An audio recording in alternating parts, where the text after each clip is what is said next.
Hello मोर 6 ରୁ 7ଟା ଅଛି। ବହୁତ ପାର୍ବରେ ମରିଗଲେ। ଗତ ବର୍ଷ ବି 11ଟା ମରିଥିଲେ।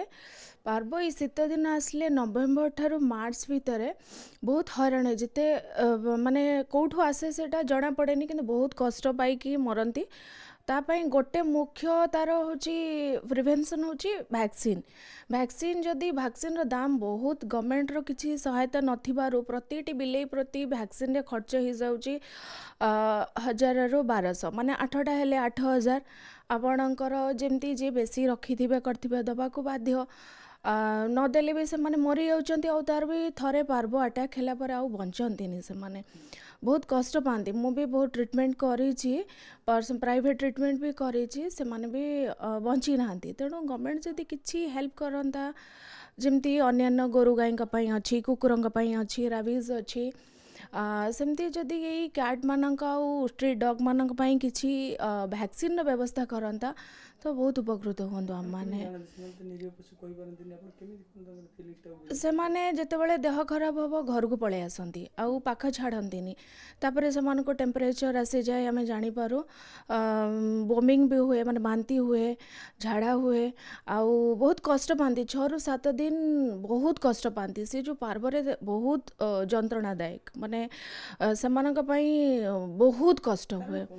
କାରଣ ଏଇଟା ଗୋଟେ ସିଜନାଲ୍ ବୋଧେ ଡିଜିଜ୍, ଯେଉଁଟାକି ଆଗରୁ ତ ଜଣା ନଥିଲା। ବର୍ତ୍ତମାନ ବହୁତ ଜାଗାରୁ ଜାଣିଲା ପରେ ଆମେ ଜାଣିଲୁ ଯେ ଏଇଟା କିଛି ବର୍ଷ ଧରି ଆମକୁ ଜଣାପଡ଼ୁଛି। ଆଉ ବହୁତ ଭାବରେ କରୋନା ପରେ ଏଇଟା ଗୋଟେ ହେଉଛି ସିଜନାଲ୍ ଡିଜିଜ୍। ଯେମିତିକି ନଭେମ୍ବର ଠାରୁ ମାର୍ଚ୍ଚ ଲାଷ୍ଟ ତାଙ୍କର ବହୁତ କଷ୍ଟ ଦିଏ, ବହୁତ କଷ୍ଟ। ମାନେ ସେମାନେ ଏତେ କଷ୍ଟ ପାଆନ୍ତି, ଆପଣ ମାନେ ଭାବିବା ଭୟଙ୍କର ହୁଏ।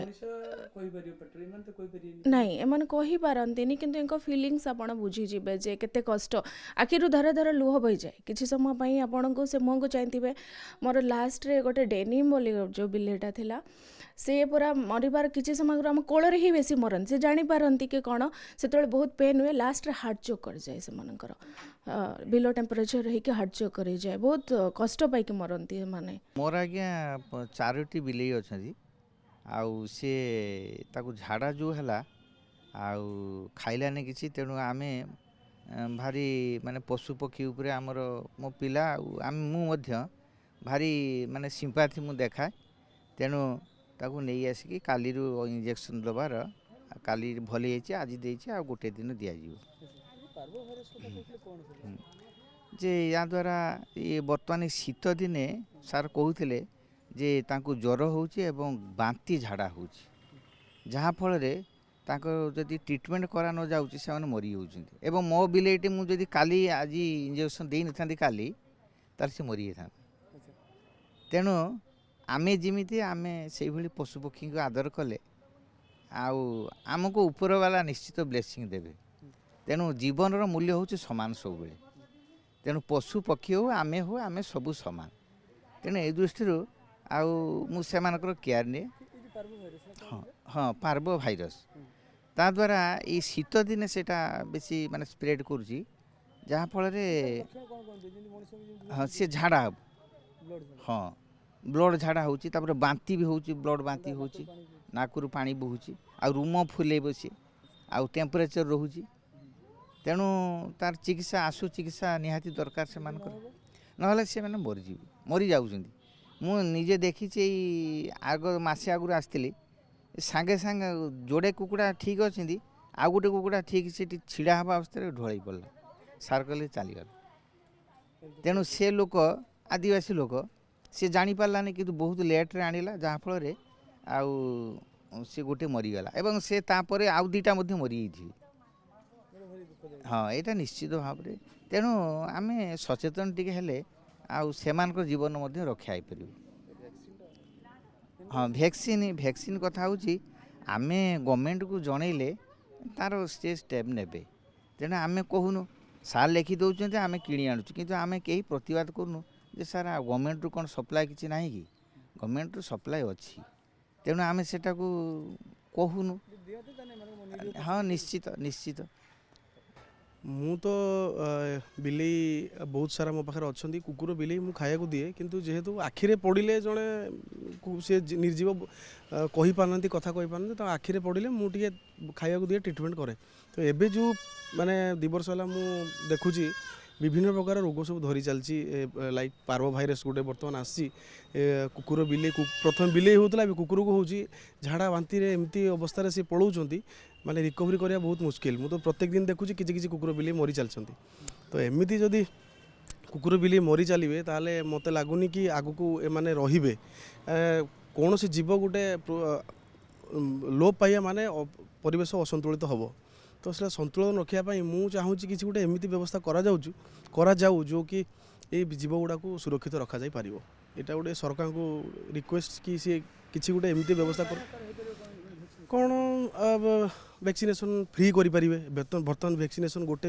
ବିଲେଇ କୁକୁରକୁ ଦେଲେ 700 ଟଙ୍କା ତ ବର୍ଷରେ ସେ ଦୁଇ ଥର ନେବେ 1400 ଟଙ୍କା ତ ସମସ୍ତେ ଯେଉଁମାନେ ବି ଭଲ ପାଉଛନ୍ତି ସେମାନେ ସେତିକି ବି କ୍ୟାପାସିଟି ରହୁନି ସେ ଭ୍ୟାକ୍ସିନେସନ୍ କରିକି ରଖିପାରିବେ ତ ଯଦି ସରକାର ଏଇଟା ଫ୍ରି କରନ୍ତେ ଆଇ ଥିଙ୍କ କିଛି ଜୀବ ଭ୍ୟାକ୍ସିନେଟ୍ରେ ଖାଲି ବଞ୍ଚିଯାଆନ୍ତେ ତ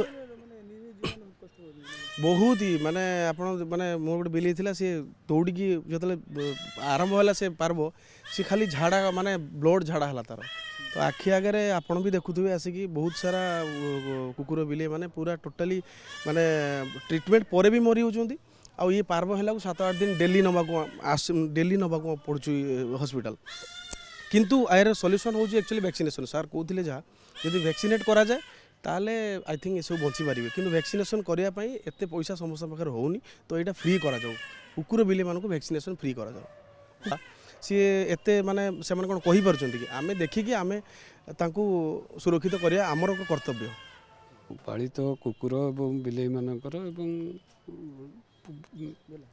ମେନଲି କୁକୁର ଏବଂ ବିଲେଇମାନଙ୍କର ଏଇଟା ଗୋଟେ ଭାଇରସ୍ ଜନିତ ରୋଗ ଏବଂ ୟାର ଲକ୍ଷଣ ହେଉଛି ଯେ ଆପଣଙ୍କର ପାଳିତ କୁକୁର ବିଲେଇମାନେ ବାରମ୍ବାର ବାନ୍ତି କରିବେ ଏବଂ ସେମାନେ ପତଳା ତାଙ୍କର ଝାଡ଼ା ହେବ ଝାଡ଼ାରେ ରକ୍ତ ପଡ଼ିବ ସେମାନେ ଖାଇବେ ନାହିଁ ଖାଦ୍ୟ ଛାଡ଼ିଦେବେ ତେଣୁ ଏଥିପାଇଁ ଆମେ ଥରେ ରୋଗ ହେଲା ପରେ ଚିକିତ୍ସା କରିବାକୁ ପଡ଼ିବ 5-6 ଦିନ ଚିକିତ୍ସା କଲେ ଭଲ ହେବ ପେସେଣ୍ଟ କିନ୍ତୁ ତା ପୂର୍ବରୁ ଆମେ ଜନସାଧାରଣଙ୍କୁ ସଚେତନ କରୁଛୁ ଯେ ୟା ପାଇଁ ଟୀକା ଉପଲବ୍ଧ ଅଛି ବଜାରରେ ସେମାନେ ଯଦି ତାଙ୍କର ପାଳିତ ପୋଷା ଜନ୍ତୁ କୁକୁର କିମ୍ବା ବିଲେଇମାନଙ୍କୁ ୟା ପାଇଁ ଟୀକା ପ୍ରଦାନ କରିବେ ତାହେଲେ କିଛି ଅସୁବିଧା ନାହିଁ ଆପଣ ଲକ୍ଷ୍ୟ କରୁଥିବେ ଯେଉଁମାନେ ଟୀକା ଦେଉଛନ୍ତି କିଛି ବି ଆସୁଛନ୍ତି ପେଟ୍ ଓନର ଯେଉଁମାନେ ରଖିଛନ୍ତି ସେମାନେ ରେଗୁଲାର ଟୀକା ପ୍ରଦାନ କରୁଛନ୍ତି ତାଙ୍କର କିଛି ଅସୁବିଧା ନାହିଁ କିନ୍ତୁ ଯେଉଁମାନେ ଟୀକା ଦେଉନାହାନ୍ତି ସେମାନଙ୍କର ଏଇ ରୋଗ ହେବାର ସମ୍ଭାବନା ଅଛି ଏବଂ ଏଇଟା ଏବେ ଚାଲିଛି କେବଳ ବାଲେଶ୍ୱରରେ ନାହିଁ ବହୁତ ଜାଗାରେ ବି ହେଉଛି ଏବଂ ଏହି ଦିନରେ ହିଁ ପର୍ଟିକୁଲାରଲି ଏହି ରୋଗଟା ହୁଏ ସେଥିପାଇଁ ଆମେ ଅଧିକାରୀମାନଙ୍କ ସହିତ କଥାବାର୍ତ୍ତା କରିବେ ଆପଣମାନେ ଆମର ଉଚ୍ଚ ଅଧିକାରୀଙ୍କୁ ଜଣାଇଲେ ଯଦି ସେମାନେ ଯାହା କରିବେ ସେ ଅନୁସାରେ ହଁ ଯଦି ଚିକିତ୍ସା ନ କରିବେ ତାହେଲେ ଜୀବନ ଯିବାର ସମ୍ଭାବନା ଅଛି ମୁଁ କହିଲି ଆପଣଙ୍କୁ ଏଇଟା ଗୋଟେ ଭୂତାଣୁ ଜନିତ ରୋଗ ଏଇଟା ଗୋଟେ ଭୂତାଣୁ ଜନିତ ରୋଗ ଗୋଟେ ଭାଇରସ୍ ରୋଗ ତେଣୁ ଏହାର କାରଣ ଭୂତାଣୁ ବାୟୁମଣ୍ଡଳରେ ଭୂତାଣୁ ଅଛି ତେଣୁ ଭୂତାଣୁ ଜନିତ ରୋଗ ଏଇଟା ଦେହର କଷଣ କହିପାରୁନଥିବା ନିରୀହ ପଶୁଙ୍କ ପାଇଁ ଏବେ କାଳ ସାଜିଛି ଭାଇରସ୍ ପାର୍ବ ଅସହ୍ୟ ଯନ୍ତ୍ରଣା ସହ ଯାଉଛି ସେମାନଙ୍କ ଜୀବନ ଯାହାକୁ ନେଇ ଚିନ୍ତାରେ ପଶୁପ୍ରେମୀ ଯଦି ସରକାର ସେମାନଙ୍କ ପାଇଁ ମାଗଣାରେ ଭ୍ୟାକ୍ସିନ୍ର ବ୍ୟବସ୍ଥା କରନ୍ତେ ତାହେଲେ ବଞ୍ଚିଯାଆନ୍ତା ସେମାନଙ୍କ ମୂଲ୍ୟବାନ ଜୀବନ ବାଲେଶ୍ୱରରୁ କ୍ୟାମେରା ପର୍ସନ ଅବିନାଶ ଠାକୁରଙ୍କ ସହ ପ୍ରକାଶ ମହାନ୍ତି OTV।